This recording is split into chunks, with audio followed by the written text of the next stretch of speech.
الحمد لله وكفى وسلام على عباده الذين اصطفى أما بعد فأعوذ بالله من الشيطان الرجيم بسم الله الرحمن الرحيم الذين يؤمنون بالغيب ويقيمون الصلاة ومما رزقناهم ينفقون وقال النبي صلى الله عليه وسلم بني الإسلام على 5 شهادة أن لا إله إلا الله وإقام الصلاة وإيتاء الزكاة وتصوم رمضان وتحج البيت من استطاع إليه سبيلا۔ میرے محترم بزرگ اور دوستو، آج کی یہ نشست، یہ مجلس شادی کے موقع سے رکھی گئی ہے، چونکہ شادی یہ آپ صلی اللہ علیہ وسلم کی سنت ہے، اور جب سے اللہ تعالیٰ نے اس دنیا کو آباد کیا ہے تب سے اس سلسلہ کو جاری رکھا ہے، اور یہ سلسلہ جنت کے اندر بھی قائم رہے گا۔ ایمان اور نکاح کا سلسلہ، یہ دونوں چیزیں جنت کے اندر بھی قائم رہے گی۔ تو نکاح جس میں یہ غرض ہو، یہ مقصد ہو کہ ہم اپنی نگاہوں کی حفاظت کرنے، اپنی خواہشات کو جائز راستے میں لگانے اور گناہوں سے بچنے کے لیے کر رہے ہیں، تو اللہ تبارک تعالیٰ اسے حج کے برابر ثواب عطا فرماتے ہیں۔ یہ بہت اونچا عمل ہے، نکاح یہ عظیم عبادت ہے، چونکہ نکاح کے ذریعے سے دو اجنبی آدمی کو آپس میں ملایا جاتا ہے، جوڑ دیا جاتا ہے۔ اللہ تعالیٰ نے اس کے مقصد کو بیان فرمایا، وَمِنْ آيَاتِهِ أَنْ خَلَقَ لَكُم مِّنْ أَنفُسِكُمْ أَزْوَاجًا لِتَسْكُنُوا إِلَيْهَا۔ اللہ تعالیٰ کی بڑی نشانیوں میں سے ایک نشانی یہ ہے کہ اللہ نے انہی میں سے ان کی بیویوں کو پیدا کیا۔ أَزْوَاجًا لِتَسْكُنُوا إِلَيْهَا اس لیے پیدا کیا ہے تاکہ تجھے اس کے پاس تسکین ملے، سکون ملے۔ وَجَعَلَ بَيْنَكُمْ مَوَدَّةً وَرَحْمَةً اور اللہ نے ان کے درمیان مودت اور محبت کو داخل فرما دیا۔ دو انسانوں میں محبت کا پیدا کرنا یہ صرف اللہ تعالیٰ کر سکتا ہے، اللہ کے علاوہ کوئی نہیں کر سکتا۔ تو یہ اللہ تعالیٰ کی عظیم دولت ہے کہ دو اجنبیوں کو آپس میں ملا دے حلال طریقے سے، اور پھر ان کے درمیان مودت، محبت عطا فرما دے، چونکہ محبت کے بغیر کوئی رشتہ زیادہ دیر تک قائم نہیں رہ سکتی۔ جس رشتہ میں محبت نہیں ہوتی ہے اس رشتہ میں ہمیشہ لڑائی ہوتی ہے، ہمیشہ نفرت ہوتا ہے، ہمیشہ دشمنی ہوتی ہے، اور زیادہ دن تک وہ رشتہ قائم نہیں رہ سکتا۔ تو اس لیے شروع دن سے ہی یہ عزم کرنا چاہیے کہ ہم جو شادی کرنے کے لیے جا رہے ہیں ہمارا مقصد گناہوں سے بچنا ہے، اور دوسری چیز بیوی کو اس لیے لا رہے ہیں تاکہ ہم ان کے حقوق ادا کریں گے، ان پر ظلم و زیادتی نہیں کریں گے، ان کو پریشان نہیں کریں گے۔ جس طرح سے ہماری یہ چاہت ہوتی ہے کہ ہماری بہن جس کے گھر جائے وہ سکون سے رہے، خوشحال رہے، ان کے اوپر کسی طرح کا دباؤ نہ ہو، اسے کوئی پریشان نہ کرے۔ ہماری بیٹی کسی کے یہاں جائے تو عزت اور سکون سے رہے، ان کے حقوق سب ادا کرے۔ ایسے ہی یہ نیت ہونی چاہیے کہ ہمارے گھر میں جو بہو آئے گی اسے بھی ہم سکون دیں گے، اسے بھی ہم عزت کے ساتھ رکھیں گے، اور ہمارے گھر میں جو بیوی آئے گی اس بیوی کے حقوق ہم ادا کریں گے، ان کا ہم احترام کریں گے۔ جب شروع دن سے ہی کوئی رشتہ احترام کے سائے میں چلتا ہے اور ان کی قدر کی جاتی ہے تو اللہ تبارک تعالیٰ محبت کو بڑھاتے چلے جاتے ہیں۔ جب اس میں شروع دن سے ہی کسی بھی طرح کی خلفشار ہو جائے، نفرت ہو جائے، تو پھر یہ نفرت کی آگ پھیلتی چلی جاتی ہے اور نوبت پھر برا ہو جاتا ہے۔ تو اس لیے شروع دن سے ہی نکاح کی بنیاد ایمانداری پر، برکت پر محبت پر اور اخلاق حسنہ پر رکھنا چاہیے۔ آپ صلی اللہ علیہ وسلم نے فرمایا کہ زیادہ تر لوگ اخلاق حسنہ کی وجہ سے جنت میں داخل ہوں گے۔ اخلاق حسنہ کیا ہے؟ بہترین سلوک، کسی کے ساتھ سب سے بہتر سلوک کیا جائے، ان کا احترام کیا جائے، چھوٹا ہے تو شفقت کیا جائے، بڑا ہے تو اس کی عزت کی جائے۔ اور آپ صلی اللہ علیہ وسلم نے فرمایا کہ سب سے بہترین انسان وہ ہے جو اپنے بیوی کے ساتھ اچھا سلوک کرے، جو اپنے بیوی کے ساتھ اچھا سلوک کرے وہ سب سے بہتر انسان ہے۔ کیونکہ آج اگر معاشرے میں دیکھا جائے تو 90% آپ کو یہ شکایت ملے گی کہ ہمارے شوہر اچھے نہیں ہیں۔ ہر بیوی کو یہ شکایت رہتی ہمارے شوہر اچھے نہیں ہیں۔ کیوں نہیں ہے؟ اس لیے کہ شوہروں کے درمیان ہمارے نبی جیسا اخلاق نہیں ہے۔ حضرت عائشہ رضی اللہ تعالیٰ عنہ سے پوچھا گیا آپ صلی اللہ علیہ وسلم گھر میں کیسے رہتے تھے؟ تو آپ صلی اللہ علیہ وسلم کی زندگی حضرت عائشہ نے بیان فرمائی، کہا کہ جب گھر میں رہتے ہیں تو ہر کام میں ہاتھ بڑھاتے ہیں، ہر کام کاج میں ہاتھ بڑھاتے ہیں، یعنی ہماری مدد کرتے ہیں، اور جب اذان ہو جاتی ہے تو اس طرح سے گھر سے نکل جاتے ہیں کہ ہمیں پہچانتے بھی نہیں، ایسا لگتا ہے اجنبی آدمی۔ تو اللہ کے حق ادا کرنے کے لیے گھر کے سارے لوگ کو بھول کے چلے جاتے ہیں، اور جب گھر میں آتے ہیں تو سارے لوگوں کے کاموں میں ہاتھ بٹاتے ہیں۔ اور ہمارے معاشرے میں کیا ہو گیا؟ اگر خدا نہ خواستہ شوہر کبھی آٹا گون کر کے بیوی کو دے دے تو یہ تو بڑا ظلم ہو جائے گا، یہ کیا ہو گیا؟ بولیں گے یہ تو بیوی کا غلام بن گئے۔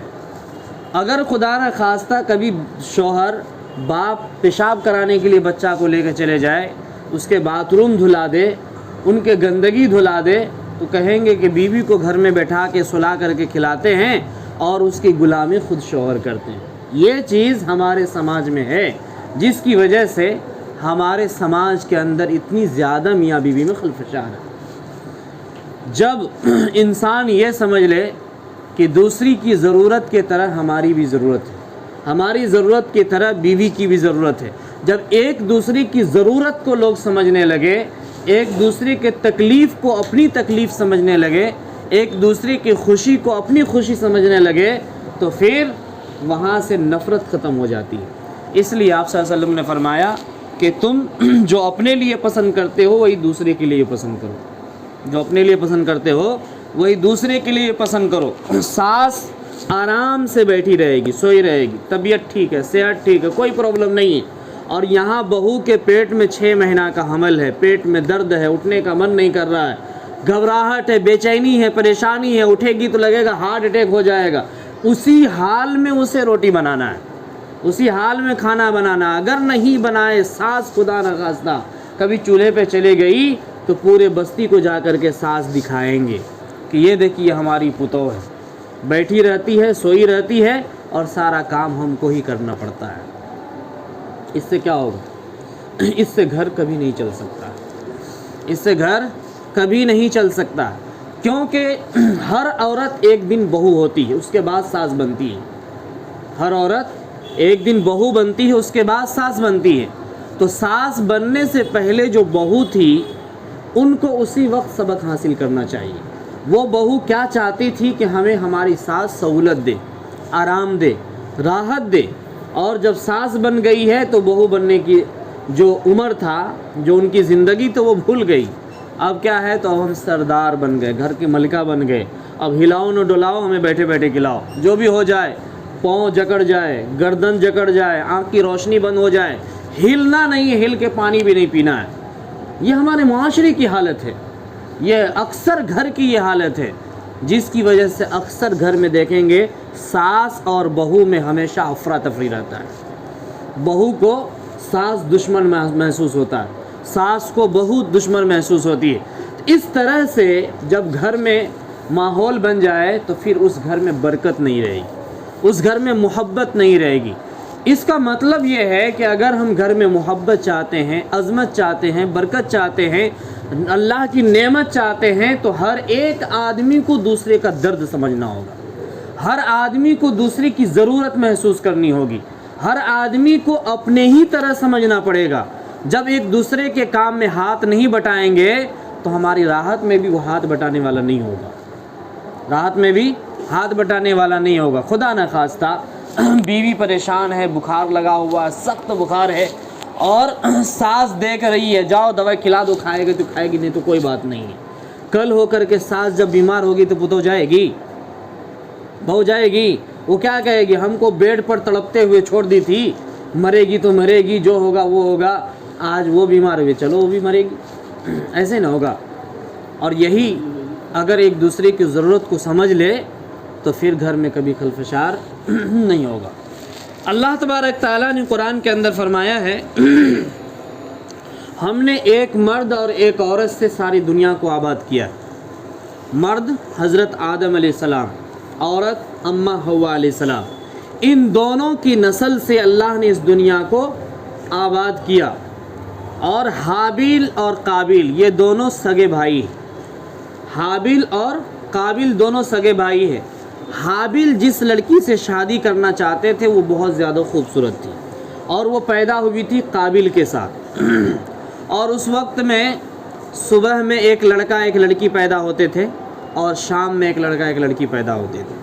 تو صبح میں جو لڑکا پیدا ہوتا تھا، شام والی لڑکی سے اس کی شادی ہوتی تھی، تاکہ ایک وقت پیدا کیا ہوا بھائی بہن میں شادی نہ ہو، صبح شام کا فرق ہوتا تھا، چونکہ اللہ تعالیٰ کو دنیا آباد کرنا تھا۔ تو قابیل کے ساتھ جو لڑکی پیدا ہوئی تھی وہ نہایت خوبصورت تھی، اور حابیل کے ساتھ جو پیدا ہوئی وہ اتنی زیادہ اچھی دیکھنے میں نہیں تھی۔ تو قابیل کا کہنا ہوا کہ یہ میرے ساتھ جو پیدا ہوئی ہے یہ زیادہ خوبصورت، ہم ان سے شادی کریں گے۔ حابیل کا کہنا ہوا وہ تو تمہاری سگی بہن ہے، ایک ساتھ پیدا ہوئے، ایسا مت کرو، جو اللہ تعالیٰ نے اصول ضابطہ قائم کیا ہے اس طرح شادی کرو۔ تو قابیل نے کہا کہ ایسا ہم ماننے والے نہیں، ہم ہر حال میں اسے شادی کریں گے۔ وہ تھوڑا سا مضبوط تھا، طاقتور تھا، انہوں نے کہا کہ ہم کو مارنا پڑے تم کو تو مار دیں گے، لیکن اس سے ہم شادی کریں گے۔ لہٰذا دونوں میں لڑائی ہو گئی۔ کسی نیک صالح آدمی نے کہا کہ چلو تم اللہ تعالیٰ کو نذر پیش کرو، منت مان لو کہ ہم اللہ تعالیٰ کو قربانی پیش کریں گے، اور جس کی قربانی قبول ہو جائے گی وہ بات مان لی جائے گی۔ حابیل اور قابیل دونوں نے اپنا نذرانہ ایک پہاڑ کے اوپر ڈالا، اور اوپر سے آگ کا گولا آ کر کے حابیل کی قربانی قبول ہو گئی، قابیل کی قبول نہیں ہوئی۔ اس کا مطلب یہ تھا کہ حابیل قابیل کے ساتھ جو پیدا ہوئی تھی ان سے شادی کرے، چونکہ ان کی قربانی قبول ہو گئی۔ اور ان کا جو کہنا تھا، انہوں جو اپنا نذرانہ پیش کیا تو اللہ تعالیٰ نے قبول نہیں کیا، ان کو رد کر دیا۔ اس کے باوجود قابیل نے ہر دھرمی کے ساتھ رات میں حابیل سوئے ہوئے تھے ان کے بڑے بھائی، انہوں نے اس کے اوپر پتھر مار کر کے ان کو شہید کر دیا۔ کل ہو کر کے ان کو اپنے کندھے پر لے کر کے گھوم رہے تھے، پھر رہے تھے کہ آخر کیا کیا جائے اس لاش کو۔ اتنی بھی دماغ نہیں تھی کہ ان کو گاڑ دیا جائے یا کہیں پھینک دیا جائے، وہ کندھے پہ لے کر کے اپنے بھائی کے لاش کو منڈلا رہے تھے، ادھر سے ادھر چکر کاٹ رہے تھے۔ اللہ تعالیٰ نے ایک کوا کو عقل دے کر کے بھیجا، وہ کوا ایک مرا ہوا مینڈک کو لے کر کے آیا، اس مینڈک کو اس کے سامنے میں رکھا، اور اس کے بعد چونچ لے کر کے مٹی ہٹایا، مٹی کے اندر مینڈک کو ڈالا، اور اس کے بعد اس کے اوپر مٹی ڈال کر کے وہاں سے کوا اڑ کے چلا گیا۔ تو قابیل نے کہا کہ اتنا ہم گر گئے ہیں کہ ایک کوا ہم سے زیادہ عقل رکھتا ہے، اور ہم اپنے بھائی کو قتل کر دیے، ہمیں دفن کرنے کا بھی طریقہ معلوم نہیں تھا، کتنا بڑا ہم ظلم کر بیٹھے۔ تو بہرحال اللہ تبارک تعالیٰ نے یہ توالد و تناسل کا سلسلہ آدم علیہ السلام سے ہی جاری کیا ہے، اور یہ قیامت تک چلتا رہے گا۔ اور اس سلسلہ کے اندر اللہ تعالیٰ نے بڑی لچک رکھی ہے، بہت زیادہ ہمدردی رکھی ہے، کیونکہ میاں بیوی کی جو محبت ہے وہ کسی اور کے درمیان قائم نہیں ہو سکتی ہے۔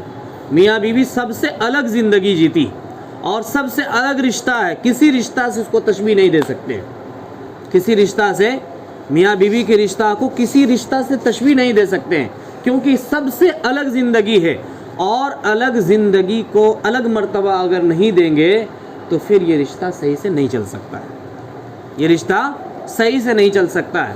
تو اس لیے ضروری ہے کہ اللہ تبارک تعالیٰ نے جو بھی امانت دیا ہے اس کی قدر کریں۔ قدر کرنے سے اللہ تعالیٰ کیا کرتے ہیں؟ محبت بڑھاتے ہیں، رزق میں اضافہ فرماتے ہیں، ہر چیز میں اضافہ ہوتا ہے۔ اور ناقدری کرنے سے کیا ہوتا ہے؟ اللہ تعالیٰ چھین لیتے ہیں، ناقدری کرنے سے اللہ تعالیٰ چھین لیتے ہیں۔ اور بیوی سے زیادہ